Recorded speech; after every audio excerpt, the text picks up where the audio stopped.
Astagfirullahaladzim. Izinkan saya pertama kali mengucapkan mohon maaf yang sebesar-besarnya. Ya, harusnya tepat waktu dan memang tiba tepat waktu 19:29 saya lihat tadi.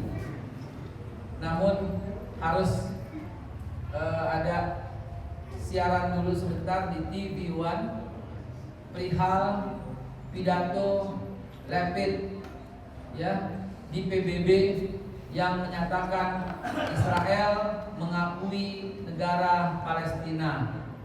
Dunia sebagiannya, Indonesia pun katanya menyambut gembira. Saya tadi bicara di TV One, jangan pernah percaya karena 1 November akan ada pemilu dan mereka sedang berebut suara.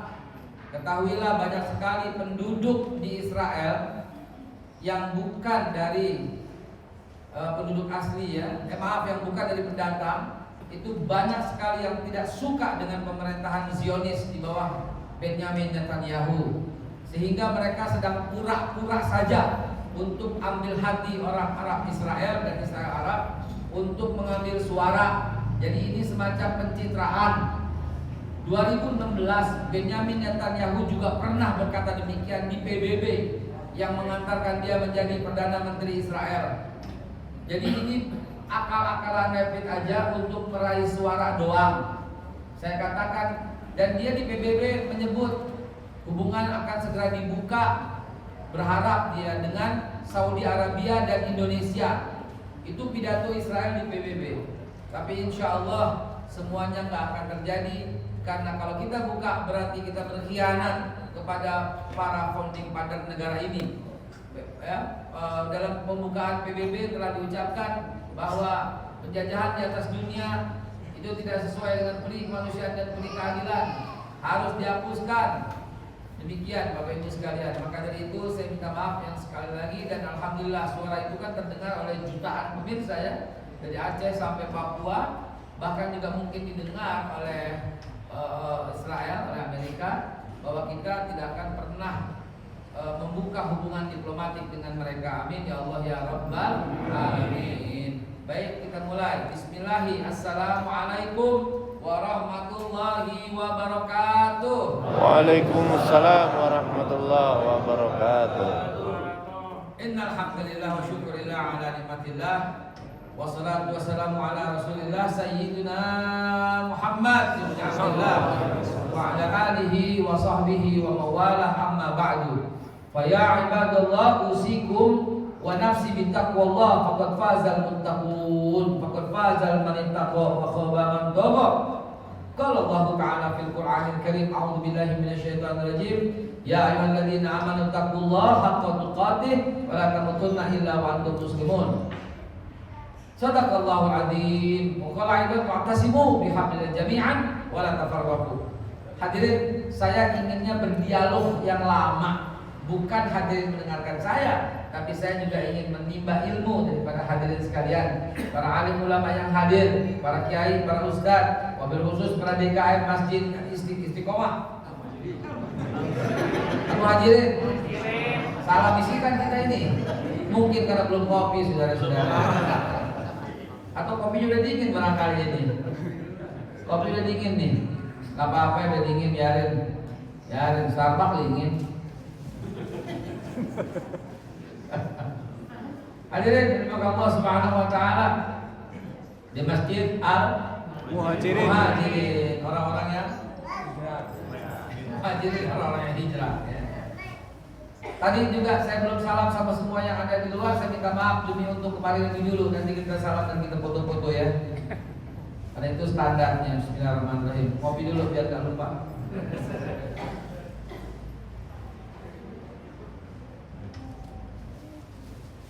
Ya Allah,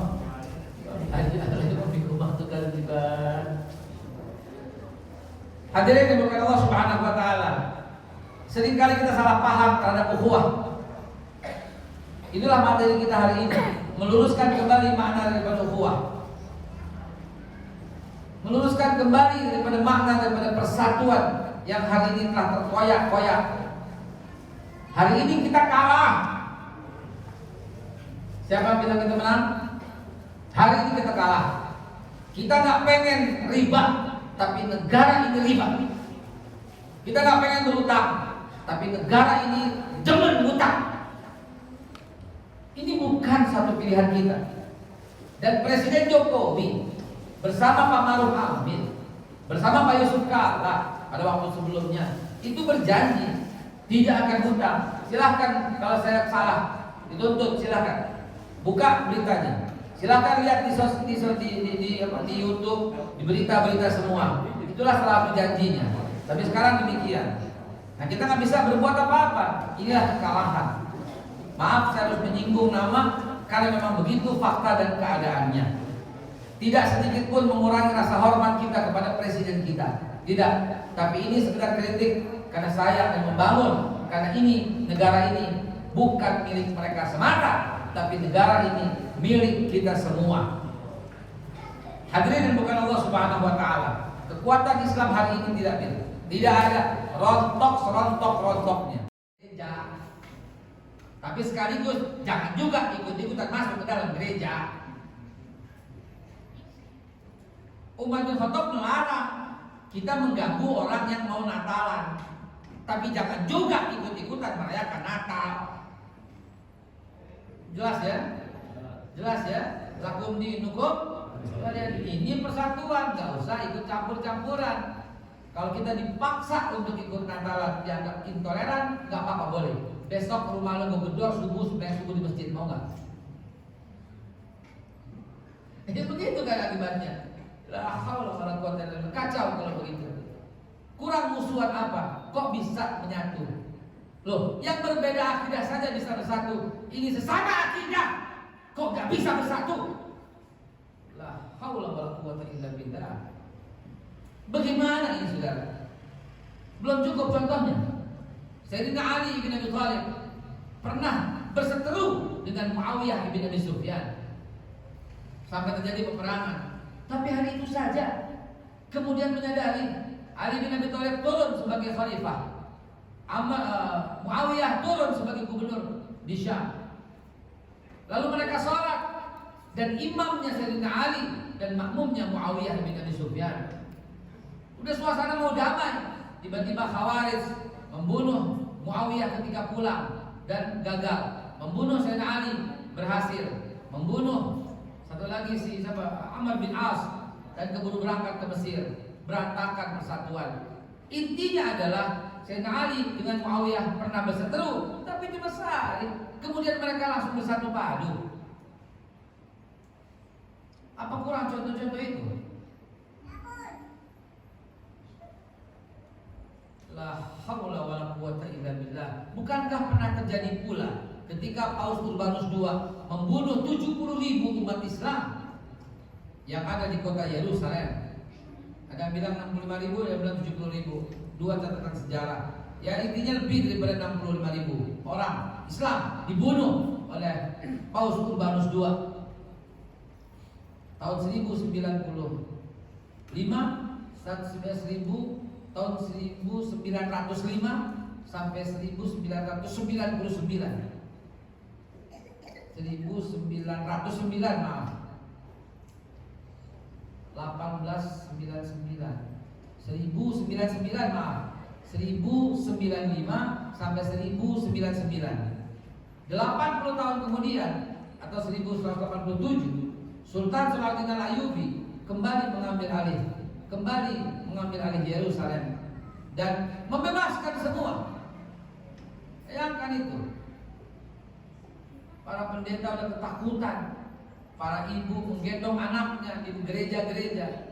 Sementara Sultan Salahuddin Al-Ayyubi masuk ke dalam gereja, menggendong anak-anak itu dan berkata kepada semua penduduk, kalian semua bebas, silahkan tinggal di rumah-rumah kalian.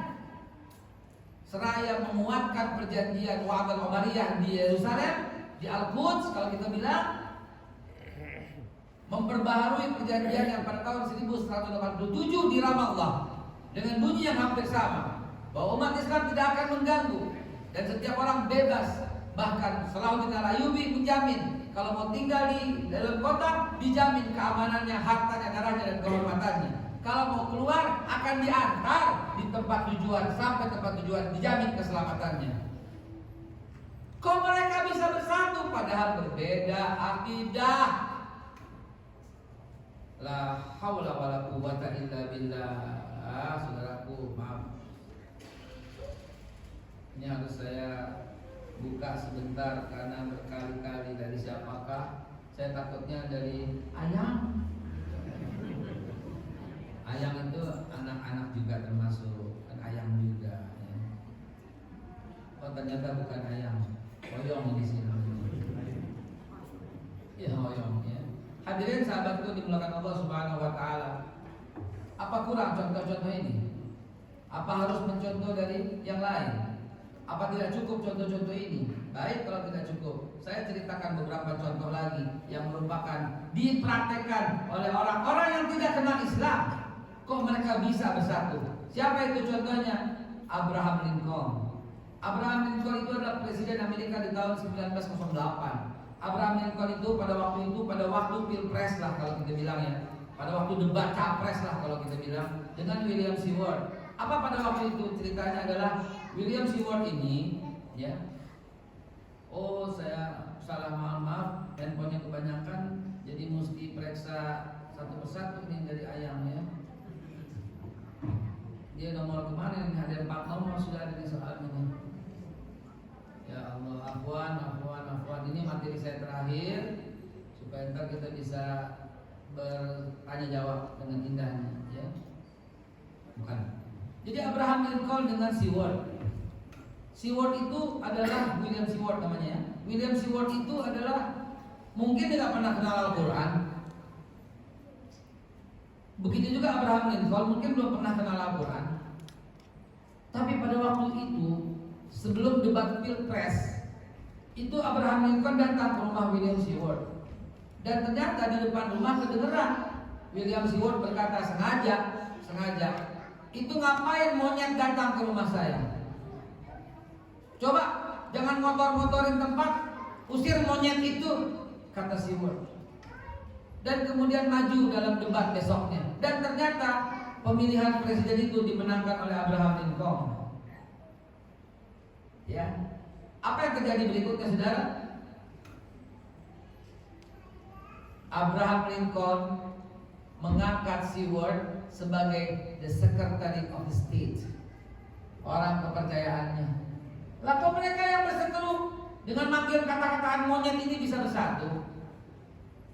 Tadi belum saya kasih contoh Rasulullah, Umar bin Khattab, Ali bin Abi Thalib, Muawiyah, Sultan Salahuddin Al-Ayyubi. Belum lagi saya ceritakan Al-Fatih yang menaklukkan Konstantinopel. Atau kurang? Mao Zedong dibunuh anak buahnya, jumlahnya lebih hampir daripada 1000 oleh Deng Xiaoping. Coba, lalu kemudian apa yang terjadi, saudara? Ketika pemilihan peristiwa itu udah rendah dan ternyata Mao Zedong terpilih menjadi ketua Partai Komunis Tiongkok dan sekaligus menjadi presiden perdana menteri di Cina itu, diangkat Deng Xiaoping sebagai apa? Sebagai sekjen Partai Komunis Cina Tiongkok. Dia bilang mari kita membangun Cina bersama. Lalu bisa mereka bersatu. Kok kita beda pendapat ini khianat? Hah? Coba pikirkan itu, saudara. Kok beda perjuangan menjadi kafir? Kok beda cara menjadi bid'ah? Kok beda pilihan menjadi kadrun? Kok beda kalau Tuhan jadi cebong kampret? Di mana rasa persatuan itu? Apa kurang contoh?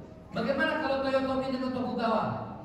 Ketika pasukan Tokugawa menyerang Toyotomi dan mereka bertempur setempur-tempurnya sampai keduanya menyadari bahwa ternyata kita sama-sama kuat. Lalu kemudian Toyotomi turun dari kudanya, dibarengi dengan Tokugawa turun dari kudanya. Kemudian dia berkata, mari kita membangun Jepang bersama.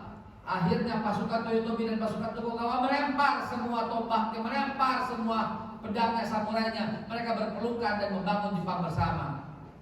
Kok bisa? Kurang contoh. Bagaimana Bung Karno berdebat habis dengan Hatta, dengan Safruddin, dengan Yamin. Coba kurang debat apa mereka. Tetapi apa yang terjadi ketika mereka menemukan Pancasila? Ini dasar negara, disusun dengan indah oleh Kiai Ahmad Wahid Hashim dalam sidang PPKI. Lalu mereka bersatu padu untuk membangun negara. Nah, kok bisa? Terus sekarang kita masih begini terus. Dan sebenarnya ini udah ada contoh. Udah ada contoh. Ketika Jokowi menyerang pribadi dan harta Pak Prabowo yang tidak pantas untuk diserang di dalam debat presiden, dan dibalas dengan senyum saja oleh Pak Prabowo dengan mengatakan mana mungkin membangun bla bla bla, dan kemudian ternyata MK memutuskan kemenangan pada pihak Jokowi. Lalu apa yang dilakukan Pak Prabowo? Menyerang? Tidak, karena ini udah keputusan akhir. Beliau akhirnya menerima permintaan Pak Jokowi untuk menjadi Menteri Pertahanan. Lah ini di bawahnya masih ribut aja. Mereka udah bersatu membangun negara.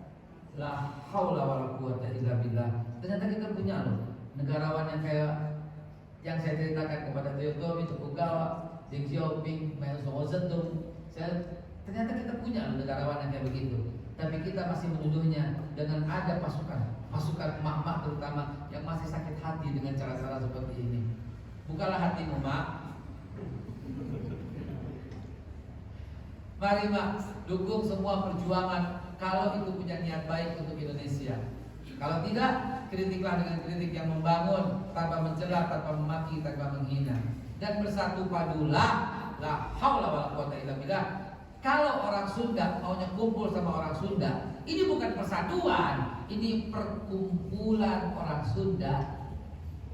Betul tidak? Kalau orang Jawa hanya mau bersatu dan berkumpul sama orang Jawa, ini bukan persatuan, ini perkumpulan orang Jawa. Betul. Kalau orang Betawi nggak pernah terbuka, maunya orang Betawi terus, ini bukan persatuan, ini perkumpulan forum Betawi Rempuk. Begitu juga kalau orang Padang maunya sama orang Padang, atau orang Medan maunya sama orang Medan. Ini bukan persatuan, saudara. Ini perkumpulan etnis. Tetapi kalau orang Sunda berkumpul sama orang Jawa, ada orang Betawi, ada orang Papua di sana, ada orang Ambon, Maluku, Manise, ada orang semuanya. Ini yang namanya persatuan, saudara. Ini yang namanya ukhuwah. Kalau orang NU maunya sama orang NU doang, ini bukan persatuan, ini perkumpulan Nahdiyin. Kalau orang Muhammadiyah maunya orang sama orang Muhammadiyah doang, ini bukan persatuan, ini namanya perkumpulan kaum Muhammadiyah. Begitu juga kalau Persis hanya mau kumpul sama orang Persis, atau Irsyad hanya mau kepada Irsyad semata, ini bukan persatuan, bapak-bapak, ini perkumpulan organisasi. Kalau 212 juga demikian, maunya sama 212 saja, ini bukan persatuan, ini reuni namanya. Tetapi kalau umpamanya dalam satu masjid ada NU, ada Muhammadiyah, ada 212, ada Persis, ada Al-Irsyad, Masya Allah, ini yang namanya ukhuwah Islamiyah. Di pojok sana ada Kokam, di pojok sana ada Banser, di ujung sana ada Ansor, di ujung sana ada la haula wala quwwata illa billah. Itu yang namanya persatuan. Kalau itu terjadi, yakin, hakul yakin, para oligarki akan angkat kaki dari negara ini, saudara. Itulah yang kita gambarkan hari ini, saudara. Itu yang kita inginkan hari ini, saudara. Para oligarki yang mengeruk kekayaan kita itu akan takut kalau itu terjadi. Kalau itu semua bersatu, satu komando kita tunggu. Nah, itu dia komandonya barusan. Itu peringatan dari seorang bayi yang jangan diteruskan. Ntar ditangkap loh. Tuh, saya dengarnya begitu itu bayi. Jadi wallahu a'lam bishawab, sampai di sini dulu peringatan nangis dari bayi itu mengingatkan saya ya untuk tidak melanjutkan kata-kata berikutnya, karena kalau umat Islam bersatu, saudara, yang disebut 9 naga itu jadi cacing. Betul tidak? Sekali bilang jangan belanja di mereka, makhluk kan? Sekali bilang jangan taruh duit di tempat mereka, hancur nggak bang mereka? Kelar semuanya. Jangan Jangankan semua Pak, 10% aja tarik uang dari bank mereka, kelar Pak. Lanjutin lagi dong. Enak aja lu gue yang ngomong nggak tahu. Kita ngopi-ngopi dulu. Silakan saya kembalikan kepada moderator untuk kita buka forum tanya jawab. Wallahu a'lam bishawab. NKRI harga mati. Cinta tanah air sebagian daripada iman. Tetap jaga persatuan, hindari segala fitnah, jauhi segala sosial media yang mengandung fitnah. Jangan menjadi ikut penyebar fitnah. Jangan sebarkan fitnah itu. Cukup buang atau delete dari handphone masing-masing. Masya Allah. Takbir. Allahu Akbar. Masya Allah. Jazakallah khair Ustaz. Sambil ngopi dulu Ustaz ya. Insya Allah. Ini luar biasa. Wah, tapi baca surat Al-Imran 103 dan Al-Hujurat ayat 10 itu mengingatkan kita untuk kita jangan bercerai-berai, kita bersatu umat Islam. Apalagi nanti kita memilih pemimpin yang benar-benar amanah, yang menggunakan syariat. Kagak utang ya tadi. Kagak ada utang-utang lagi. Beresin wakaf semua, utang beres insyaallah ya. Bapak Ibu yang dirahmati Allah, untuk kita berdiskusi, jika ada pertanyaan dipersilahkan biar lebih hidupin, insyaallah langsung aja ya. Mangga, namanya siapa dan dari mana Pak? Bismillahirrahmanirrahim. Assalamualaikum warahmatullahi wabarakatuh. Waalaikumsalam warahmatullahi wabarakatuh. Semoga Allah selalu memuliakan Ustaz, keluarga dan seluruhnya, lindungi dari segala fitnah dunia. Ustaz, saya ingin bertanya pertama, tadi Ustaz sudah menyinggung kita menunggu komando. Setelah 3 tahun ini sejak pandemi kayaknya belum banget gitu. Sampai kita nggak tahu lagi komandonya siapa nih. Nah itu pertama pertanyaan saya adalah komandonya siapa nih kita sekarang? Terus yang kedua Ustaz, dengan kondisi sekarang kita lihat di jalanan lah bahwa kalau misalnya sekarang masyarakat tuh udah masing-masing banget.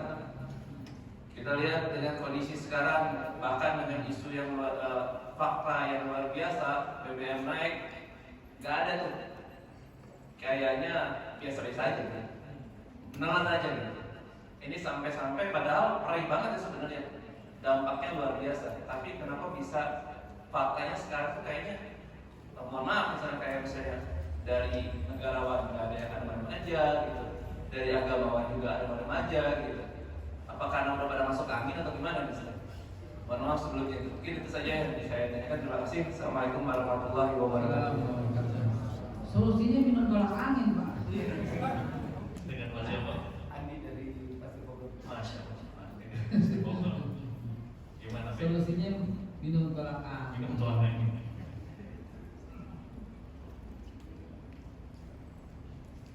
Ini ada nyonya besar berkata penting kata nyonya udaranya Ya, aku. nyonya komisaris menteri keuangan perdana menteri dan sopan banget lagi ceramah nggak mau telepon penting gitu ya itu kode maksudnya lu mau ngapain ya telepon gua gitu ya nama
Baik, ibu bapak sekalian, saudaraku Bang siapa? Andi. Bang Andi. Kenapa kita diam-diam aja? Tunggu komando siapa yang gitu? Kita tunggu ijtima ulama. Karena bukan perorangan ini Pak. Ini bukan perorangan kalau kayak gini. Ya, maka itu saya memimpikan itu terjadi. Seharusnya kita bisa gitu loh. Ada ketua Muhammadiyah di sini, di sampingnya ada ketua NU, sampingnya ketua Persis, sampingnya ketua Al-Irsyad, sampingnya ketua Matlul Anwar, sampingnya ketua FPI, sampingnya ketua apa lagi? PUI, ketua apa lagi yang belum disebut? SI, Syarikat Islam. Apa lagi? Persis, udah apa lagi? Salafi. Iya nggak apa-apa. Ketua apa lagi? Rabithah Alawiyyin. Ketua apa lagi? Ketua-ketuanya doang. Semua menurunkan egonya, berkumpul bersama, lalu mengeluarkan. Ada ketua MUI juga dong. Jangan diabaikan. Ketua MUI, ya, ketua itu kemudian berkumpul dan menyampaikan satu kalimat yang penting. Kenapa nggak bisa?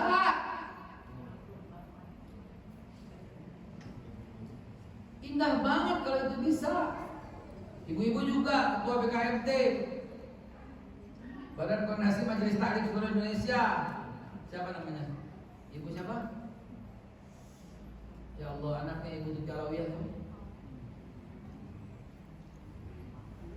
Coba Pak, itu yang kita perlukan. Kalau kita mah cuma reresan rangginang di jalan Kalengkongguan. Iya gitu Pak. Kita pengen mereka semua duduk bersatu lalu mengambil satu suara. Itu yang kita perlukan. Itu yang namanya komando para alim ulama, habaib kiai berkumpul bersama.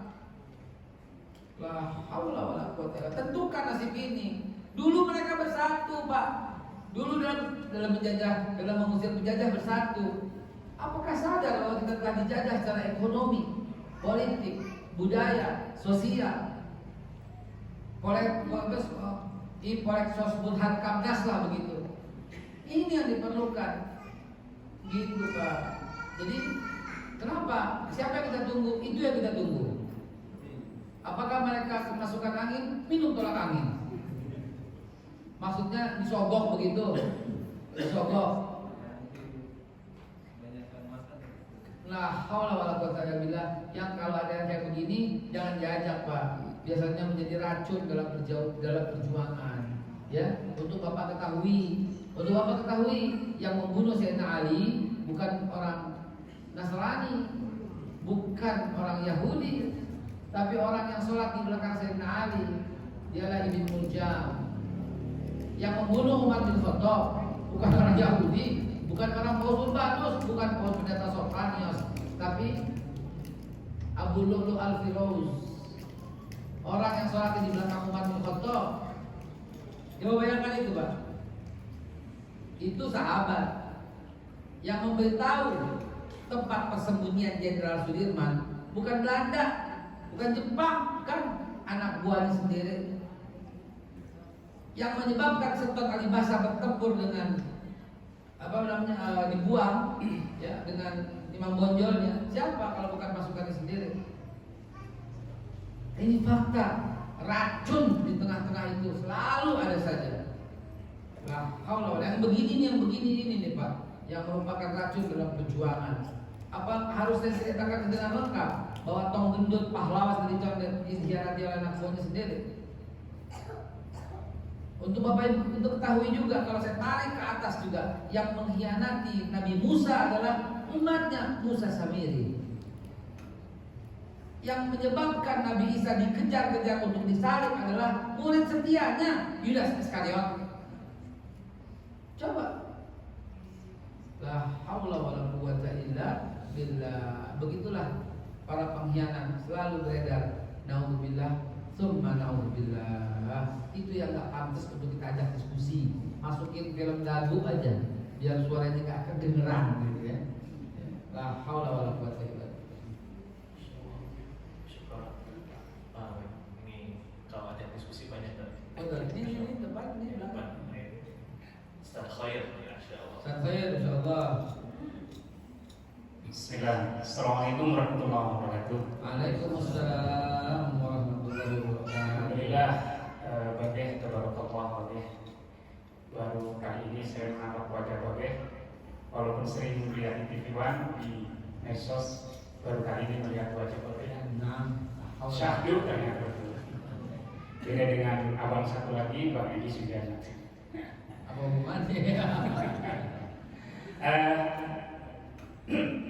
Terkait ukhuwah Babeh, tadi yang disampaikan tentang ukhuwah Islamiyah yang terjadi di masyarakat kita, bangsa kita.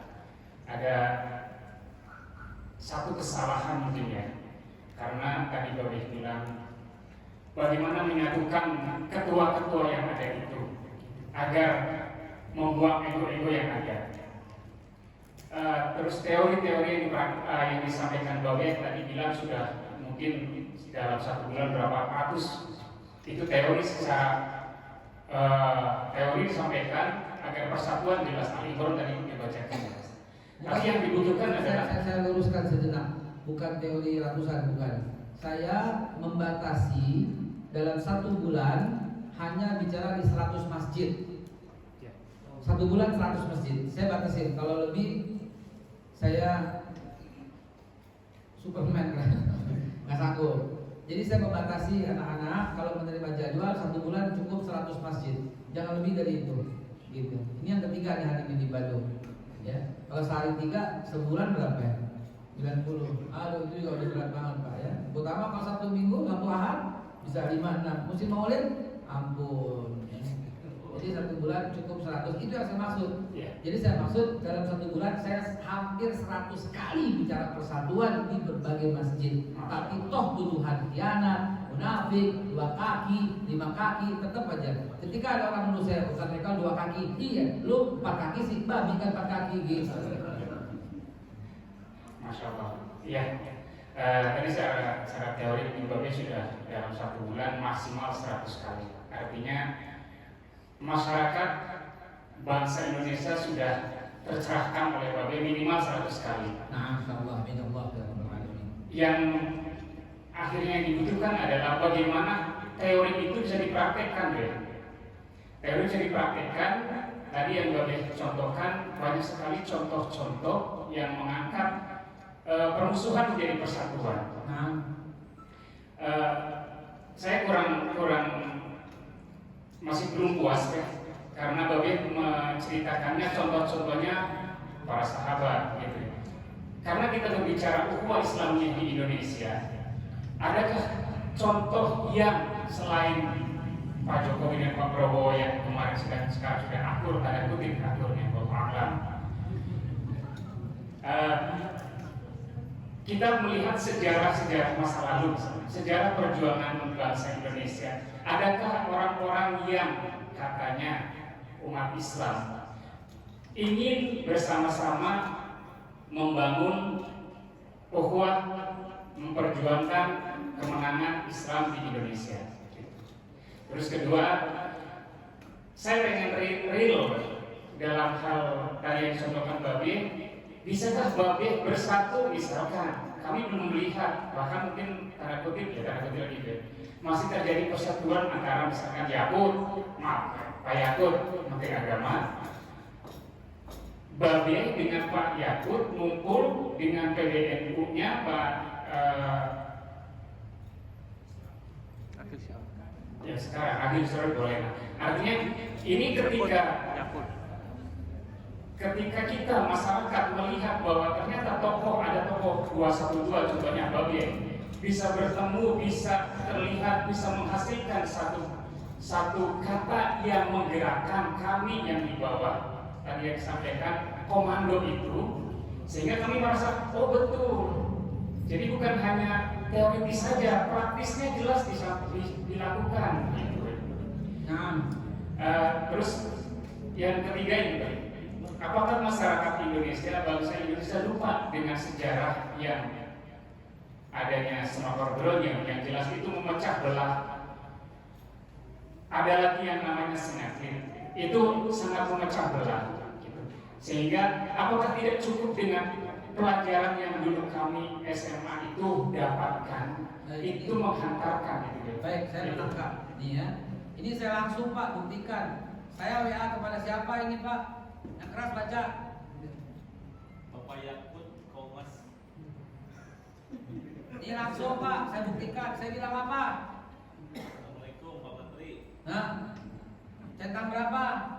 2. Centang 2, tunggu jawabannya. Siap ya. Ini kami butuh seperti itu deh, sehingga kami merasa tidak hanya itu tadi teori-teori sudah banyak pisah, kami tahu teori-teori itu mungkin deh.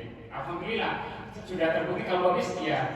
Masalahnya tadi yang dicontohkan Babe, ketua itu bersatu dalam satu forum sehingga memutuskan satu kalimat, kalau bahasa Bapak tadi satu komando. Ini begini umat Islam. Sudah pernah Pak, kalau Bapak mengikuti di Instagram saya, Twitter saya, itu udah diambil sama orang Instagram saya undang Pak, kira-kira sebelum Ramadan itu saya undang 100 ulama di rumah saya undang. Yang datang hanya 30-an dan nggak sanggup menyuarakan persatuan.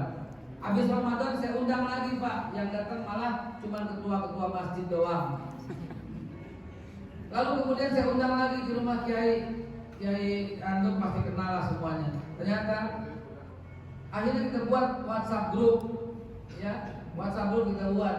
Ini hanya sebagian kecil dulu ya, karena kita mau membesar. Jadi apa yang Bapak sampaikan, saya sampaikan, kami selalu upayakan. Jangankan antar ulama Pak, grup cebong maaf ya, dan grup kampret, saya tuh samperin dua-duanya Pak. Jangan begitu, ayo bersatu. Dan saya punya televisi Pak dulu, namanya Cyber TV, yang sekarang nggak disukai sama rezim yang membuat dikurang-kurangin semua followernya. Saya undang Pak dari tokoh-tokoh yang sangat berseberangan. Saya pernah undang di sebelah sini si Immanuel Ebenezer, saya undang si Teddy, saya undang bahkan saya layangkan undangan kepada tokoh-tokoh yang selama ini kontroversi kok. Bangsa Guntur Romli, saya undang Ali Armando, saya undang. Untuk apa? Untuk saya pertemukan di sini ada tokoh-tokoh di sini. Ada saya undang Novel Bamukmin, ada saya undang Bang Egi, ada saya undang semua gitu loh. Saya mau tarik semuanya ke tengah. Saya undang bagian cebong, saya undang bagian kampret. Akhirnya apa yang terjadi? Cebong maki-maki gue, kampret maki-maki gue. Gue mesti bagaimana dong Pak? Ya kan? Nah kurang lebih begitu Ustaz. Jadi upaya setelah kita lakukan. Lalu menjawab bagaimana dengan tokoh-tokoh kita. Bapak cukup, tadi saya akan kasih contoh. Bung Karno itu Pak berdebat Pak sama Kahar Muzakkar, berdebat sama Aidit sebelumnya, berdebat sama Yamin, berdebat sama Hatta, berdebat sama semua gitu loh. Bukan sebuah perdebatan yang mulus Pak. Tetapi apa yang terjadi ketika mereka kemudian menyadari, oke, Bung Karno jadi presiden, siap gitu loh. Oke, kita punya Pancasila, siap. Semuanya langsung mendukung. Sebagian yang menyerang Bung Karno ditangkap karena dianggap sebagai pengacau persatuan. Begitu loh Pak. Nah, begitu juga saat ini apa yang terjadi? Sudahlah di arus bawah. Untuk apa ribut-ribut lagi semua? Gitu. Selama satu akidah. Nah, betapa sulitnya menyatukan itu karena baru saya sendiri. Itu saya tularkan inilah. Saya tularkan di 100 masjid, saya tularkan. Saya tularkan kepada 100 ustadz, 1000 ustadz, 1 juta ustadz, saya tularkan agar semuanya bangun bersama. Dan ini adalah upaya-upaya al-fakir yang kecil dan rendah ini. Seperti yang saya bilang tadi, teresan ranginang dalam kaleng kombuan. Nah mudah-mudahan ada dampaknya buat persatuan dan kesatuan kita. Di jendela Pak tadi. Siap.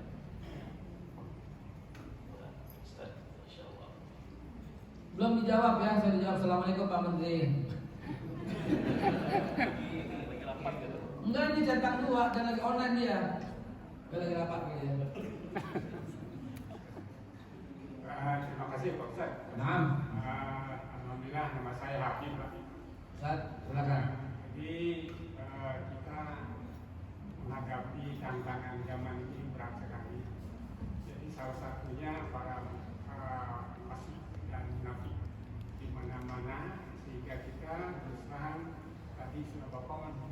satu hal.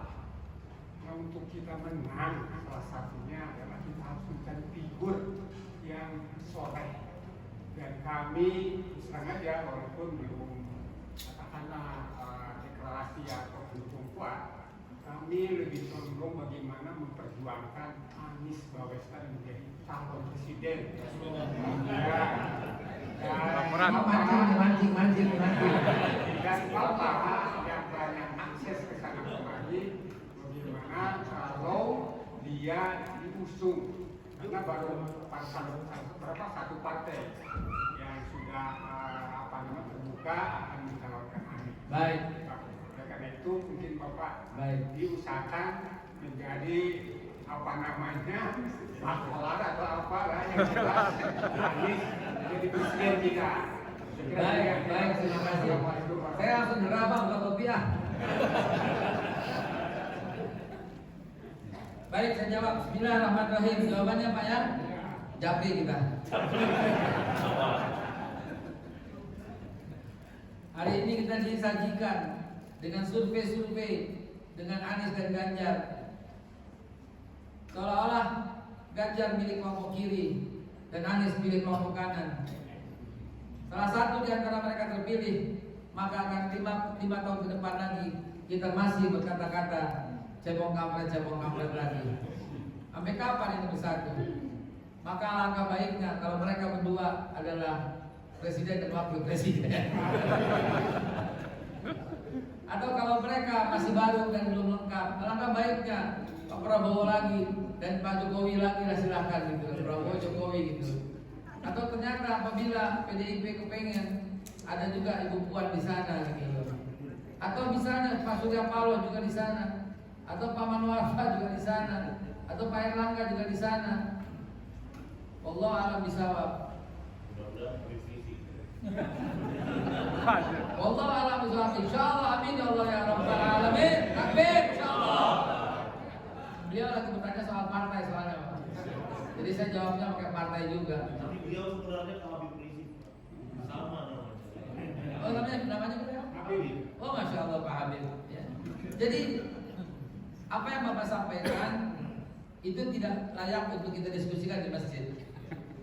Supaya adil maka saya sebut semua Pak. Bukan saya senang sama mereka semua.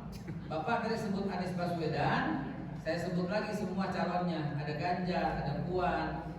Jangan lupa Pak, ada Pak Prabowo juga di sana. Ada ketua apa lagi Pak Erlangga, ada Pak Zulhas, Pak Zulkifli Hasan, ada semua gitu. Nah, siapa mereka itu? Ya, duduklah bersama. Satu padukan.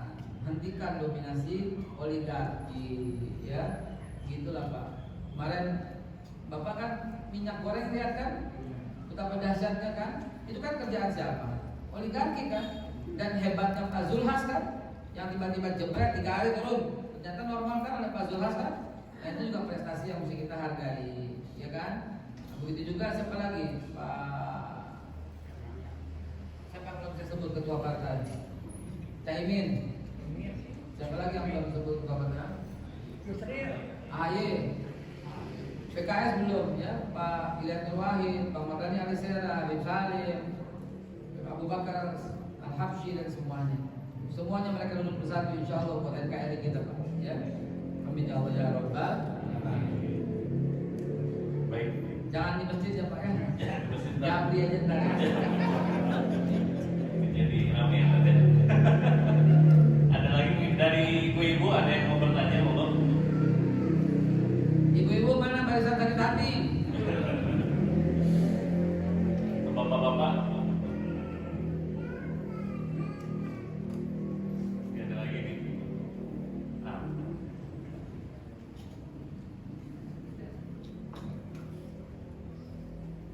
Assalamualaikum warahmatullahi wabarakatuh. Waalaikumsalam warahmatullahi wabarakatuh. Saya Njang ya. Panjang. Saya tuh melihat atau kita melihat bahwa sekarang itu kekalahan mahasiswa itu kan karena umat Islam yang dalam tanda kutip lurus tidak bersatu. Nah, Sedangkan mereka di sebelah sana yang borontok, gitu ya, yang macam-macam bersatu. Itu berat itu. Oh, ini baru nih. Maka menurut saya sih harus furkonisasi saja, jangan bersatu dengan mereka. Ya, bersatu dengan mereka kita menyakitkan. Jadi bagaimana caranya agar yang bermain-main dengan mereka itu sekarang furkonisasi saja. Itu salah satu alternatif kan. Benar. Baik. Apa yang Bapak sampaikan tepat, benar gitu loh. Tepat, benar. Namun Pak, maaf. Yang direkam di stop dulu aja semua. Yang direkam stop aja dulu.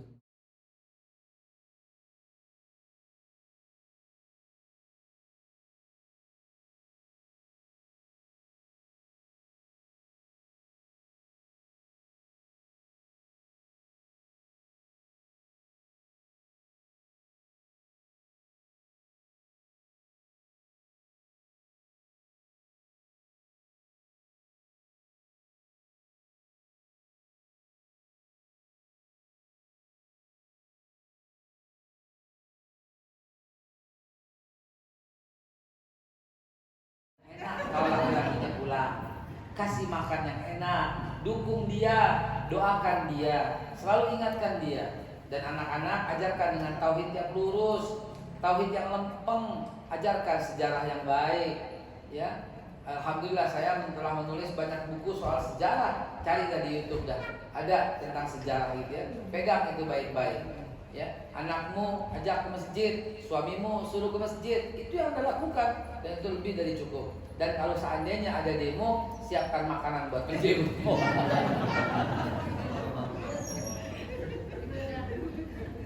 Salah satu kunci dari keluarga ya, Ben. Dan itu membimbing anak ini yang berakhlak, Berakhlak dan paham sejarah. Sehingga akhlak itu, adab itu di atas daripada ilmu. Apa artinya ilmu tanpa adab? Kalau adab saja tanpa ilmu masih berguna, tapi kalau ilmu tanpa adab justru celaka.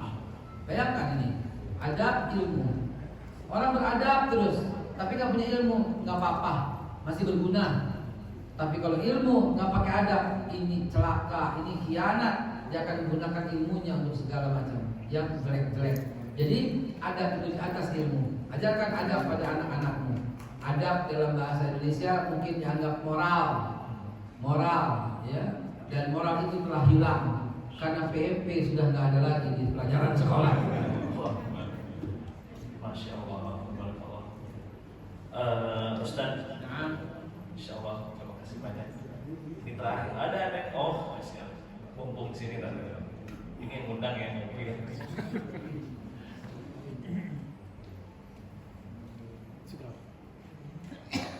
Assalamualaikum warahmatullahi wabarakatuh.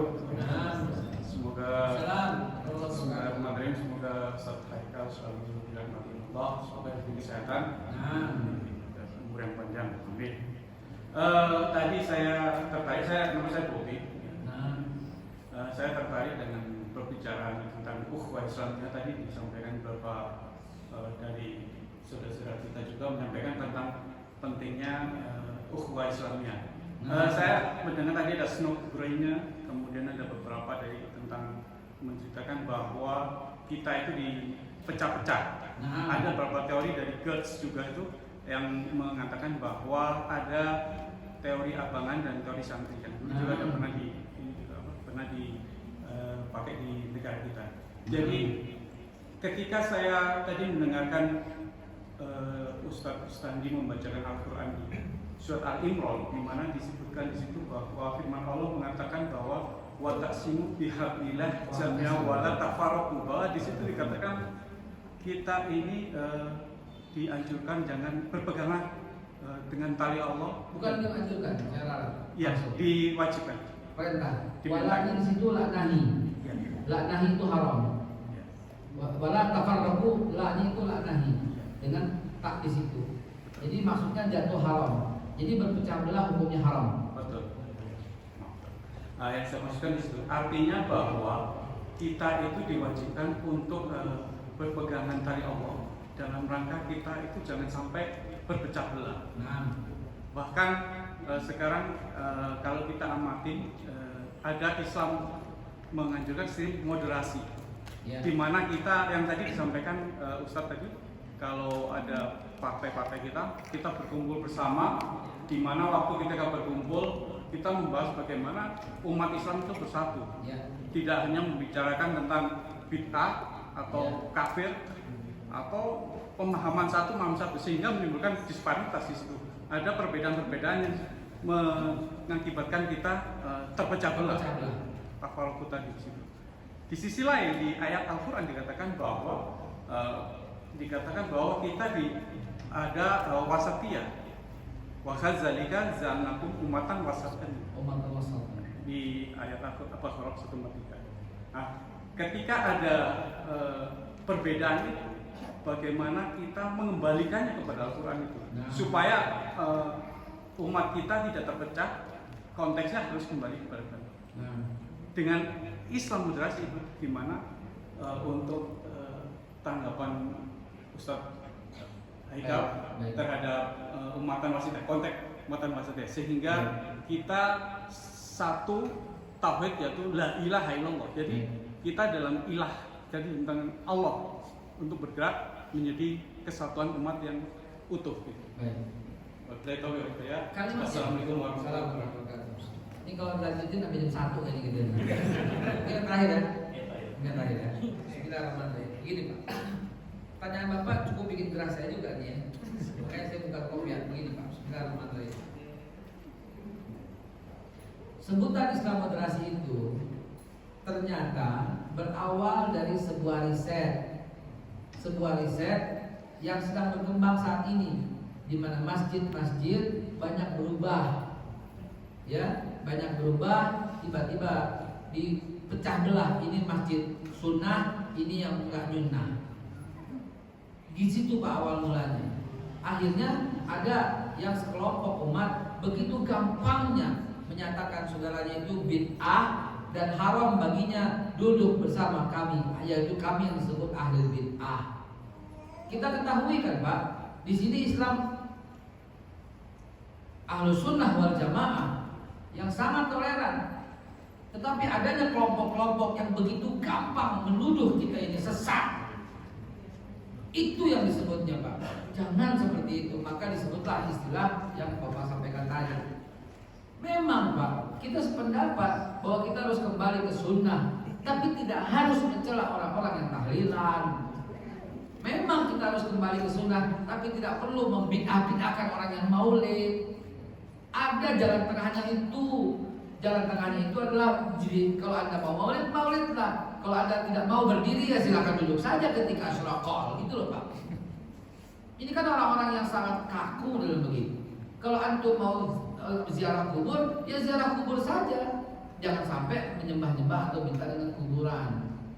Nah ini kalau orang ziarah kubur semuanya disesatkan, dikatakan musyrik, lalu bagaimana dengan kita yang setiap tahun harus mengunjungi, setiap Jumat harus berdoa?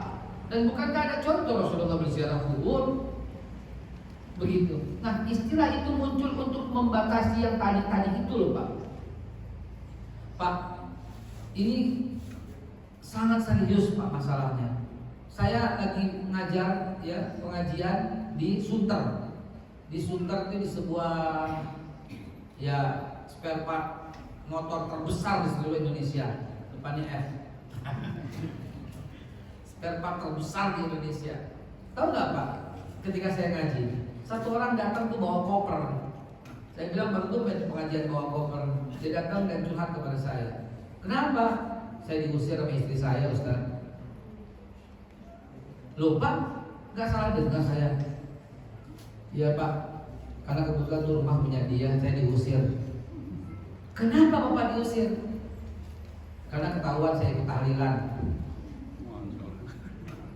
Bayangkan Pak, bayangkan itu. Dia udah bilang jangan sampai ikut tahlilan. Lalu diusir Pak, saya diceraikan. Kenapa katanya? Haram buat saya duduk sama kamu karena kamu ahli bid'ah. Dari mana ilmu seperti itu? Beda pendapat langsung dibilang kafir. Beda pendapat langsung dibilang bid'ah, langsung dibilang sesat. Nah, istilah itu Pak untuk mengatasi seperti itu Pak. Gitu. Berapa banyak di tempat saya Pak, di masjid namanya tadinya musola Pak, musola Al-Insan namanya. Ya. Di wilayah kami. Tiba-tiba saja berubah jadi masjid. Dan tiba-tiba saja semua ustaz dikeluarkan semua, termasuk guru kami, Kiai Haji Muhammad Thayyib Izi. Itu luar biasa, kitab berjalan itu Pak. Jangankan Quran keluar kepalanya, kitab itu semua adalah luar biasa. Sulit kita cari bandingan ilmunya. Kiai Haji Muhammad Thayyib Izi tiba-tiba dicoret, hanya mau diajarin sama satu orang guru dari mana sih di situ. Saya pun punya jadwal di situ, coret semua, coret, nggak ada lagi. Habis subuh gembok, nggak ada pengajian. Kenapa? Nggak ada dalil. Bayangin. Habis Isa gembok, kenapa? Nggak ada dalil. Di situ ada TPA, diusir semua anak kecil, digembok anak kecilnya, nggak boleh ngaji lagi. Gimana coba? Bagaimana kalau semua masjid seperti itu? Itulah Pak yang disebut bagaimana kita menjadi moderasi wasatan, tengah-tengah itu untuk mengatasi hal yang seperti itu, bukan dalam hubungan bernegara Pak. Begitu jawaban saya. Mudah-mudahan kita termasuk orang yang tidak gampang menghukumkan bid'ah, tidak gampang menghukumkan sesat, tauhid dan sebagainya. Mudah-mudahan kita bersatu dalam Ahlussunnah wal Jamaah. Amin. Amin. Itu Pak yang saya sebut tadi Pak, yang berkata Ustaz ya, yang bilang udah yang demo tembak aja, halal darahnya, buat bunuh aja, buat ngurang-ngurangin penduduk. Itu juga seorang ustadz yang sangat sering diundang loh Pak di TV ya. Ya, saya udah laporkan dia ke MUI. Kita mau selesaikan secara internal aja. Saya laporkan ke MUI. Dia itu Pak yang selalu bilang itu yang demo tuh, dia bilang kafir lah, yang demo dibilang sesat lah. Pak polisi tembak aja, kalau bapak polisi tembak itu bapak namanya berjihad. Ini kan pemecah belah umat. Gila aja. Kok punya pikiran jahatnya begitu? Demo, Nabi gak pernah demo. Kita sejarah tahun 616 ketika turun ayat fasta lima tumar, Nabi demo. Rasulullah demo di jalan. Rasulullah yang pimpin kok bersama Hamzah. Di belakang itu Bilal, semua pada ikut. Apa yang diucapkan? Bapak juga ucapkan ucapan demonya. La ilaha illallah wahdah, sadaqa wahdah, wa nasara abdah, wa zajuddahu wa hazabal ahzaba wahdah. Asyhadu an la ilaha illa la na'budu illa iyyah mukhlishina lahu din walau kana kafir. Itu ucapan demo Nabi yang akhirnya kita baca setiap Idul Fitri. Pertama kali itu Nabi yang melakukan demo 616. Coba buka sejarah, Nabi demo kok. Dan bukan cuma segitu saja. Pada waktu Futuh Mekah juga Nabi juga begitu. Allahu Akbar, Allahu Akbar, Allahu Akbar, walillahil hamd. Itu yang diucapkan Nabi. Ya. Begitu ya Pak ya. Mudah-mudahan. Bukan Pak Menak, bukan Jakarta. Komisaris.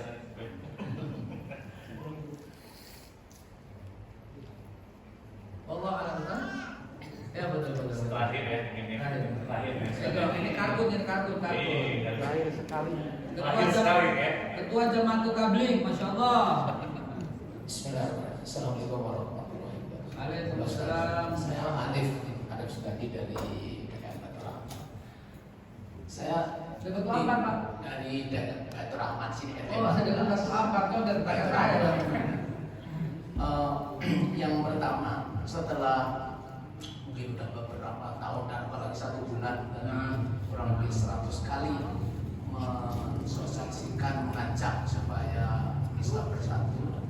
Terakhir ya. Ya, dari Pak Ustadz Haikal, evaluasinya seperti apa nih? Dan kira-kira apakah responnya positif apa tidak? Baik. Kalau tidak, sebenarnya apa sih sebenarnya? Ini pertanyaan pamungkas juga ya. Handicapnya ya. Jika berapa handicapnya apa? Iya, Pak. baik. Itu yang pertama. Langsung kesimpulan saya. Yang kedua, ada dua. Pertanyaan kedua ini. Kenapa para pemimpin ormas Islam, apakah dari NU, Muhammadiyah, Persis, Al-Irsad, semua itu sebenarnya tidak bisa duduk bareng, tidak bisa ngomong bareng atau mengeluarkan fatwa itu kenapa sih sebenarnya? Apakah punya fanatik sektoral di mereka atau punya kepentingan masing-masing sebenarnya? Ya sehingga berbeda pendapat sehingga tidak mau memang ya udah. Jadi adanya wala nama wala amalukum bukan begitu. Tadi Ustaz pernah Baik gitu. Sudah kenapa? Nah, yang kedua ini kami ingin tahu sebenarnya kenapa para pemimpin-pemimpin NU nggak mau berdebat. Ya, makasih. Ya, silakan. Selesai. Ya, jawabannya sekalian kantum ya.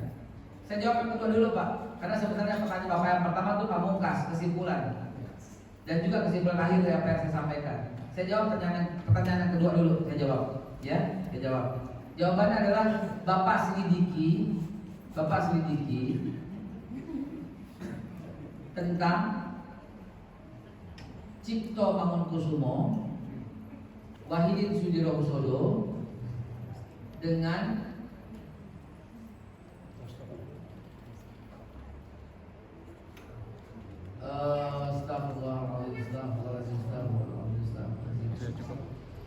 Hasyim Asy'ari. Lalu Bapak selidiki juga tentang Ahmad Dahlan. Dan cukup 4 orang ini Bapak selidikin. Bapak lihat kenapa yang satu dapat beasiswa dari Belanda, yang satu ditangkap digecek tangan sama kakinya. Udah paham dong kemana jawabannya? Karena tidak berpihak ke Belanda. Yang satu dimanja sama Belanda, yang satu ditangkepin sama Belanda. Udah paham dong? Posisi.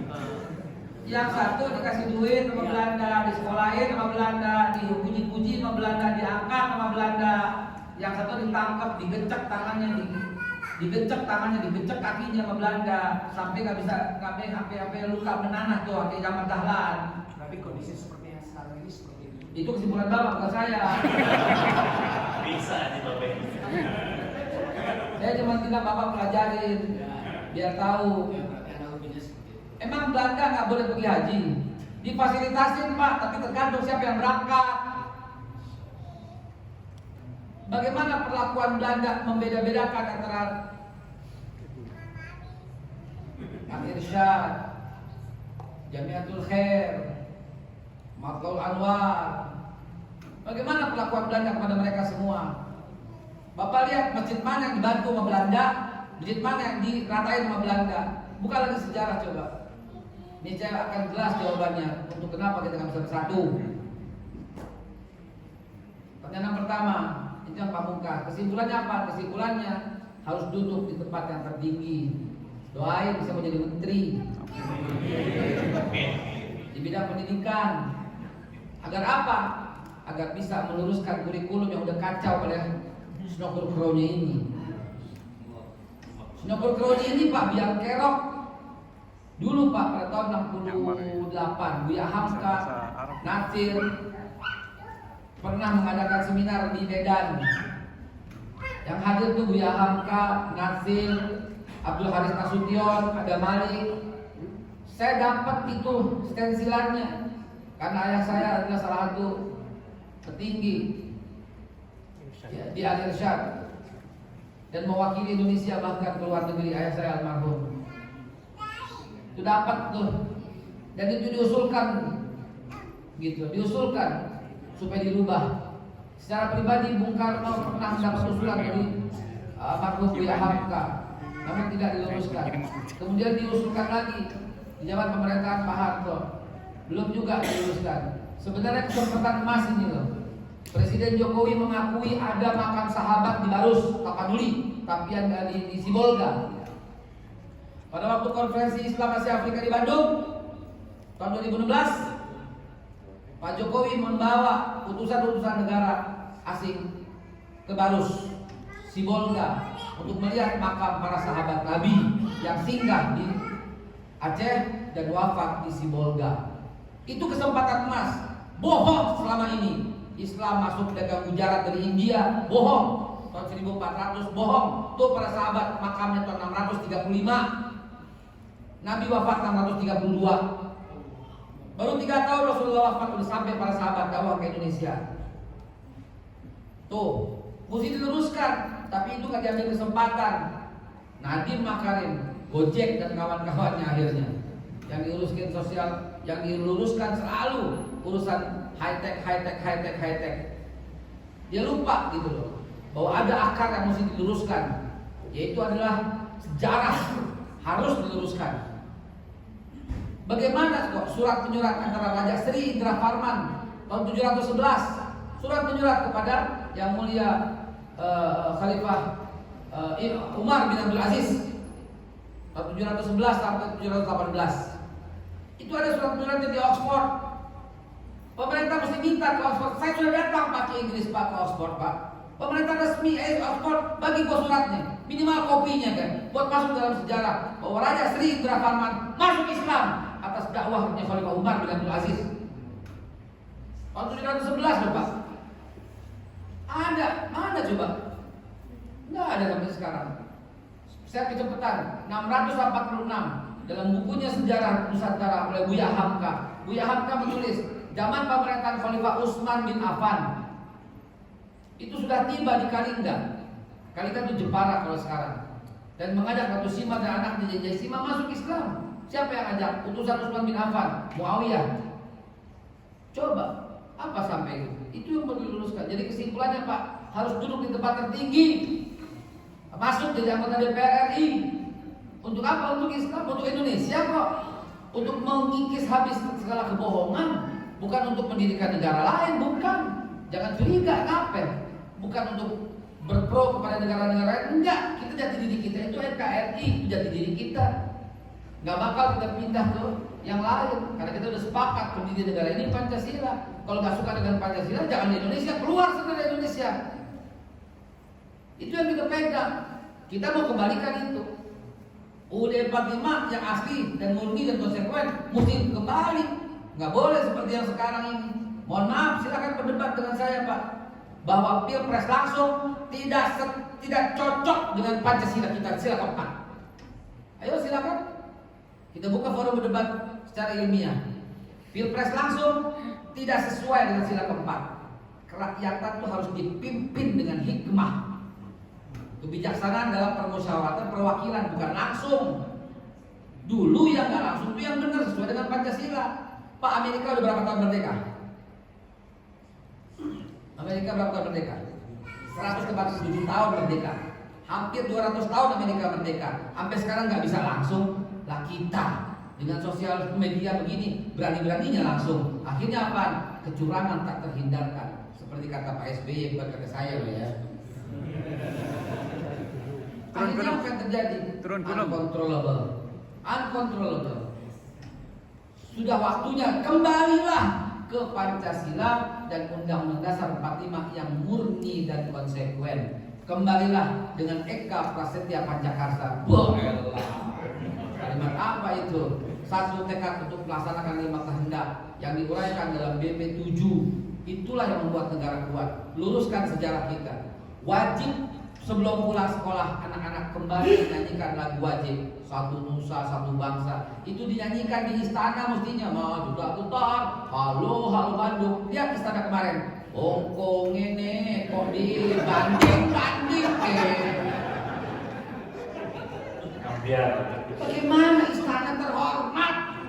Mestinya maju tak tutar, membela yang itu istana mestinya. Satu nusa, cari suara-suara serius yang hebat dari berbagai macam negeri. Kok dibanding-banding Saya bukan menghina lagu itu, saya senang lagu itu, tapi bukan untuk di istana. Itu untuk istri supaya kita jangan banding-bandingkan istri kita dengan istri orang.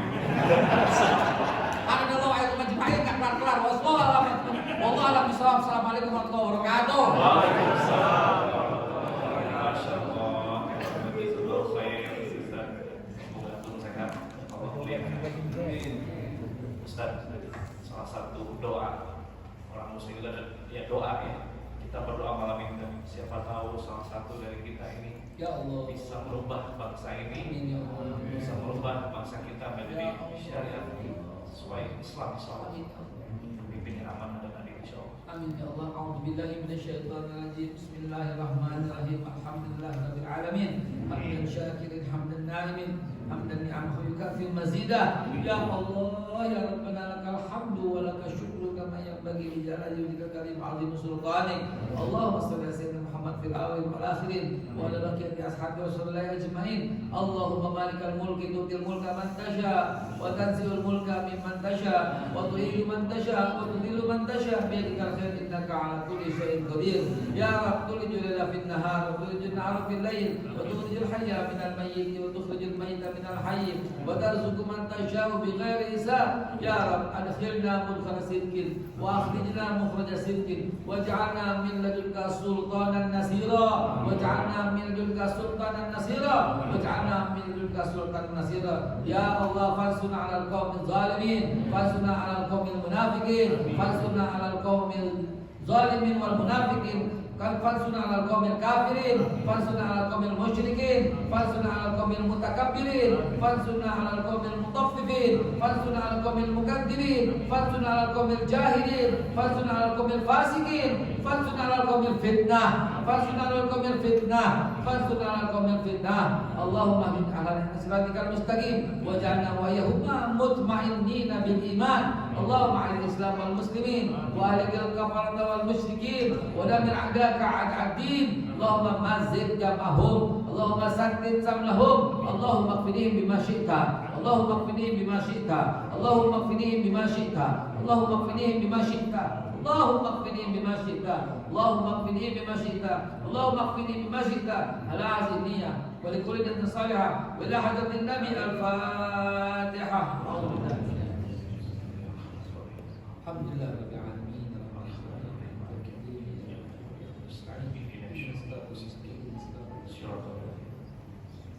Allahumma bihaqil Fatihah wa bi karamatil Fatihah wa bi sirril Fatihah wa bil mudhil Fatihah iftah lana abwaabal khair waj'alna min ahlil khair.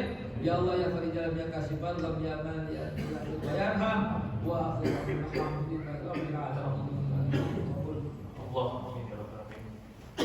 Alhamdulillah Bapak Ibu yang dirahmati Allah. Insyaallah tabarakallah malam ini mendapatkan banyak sekali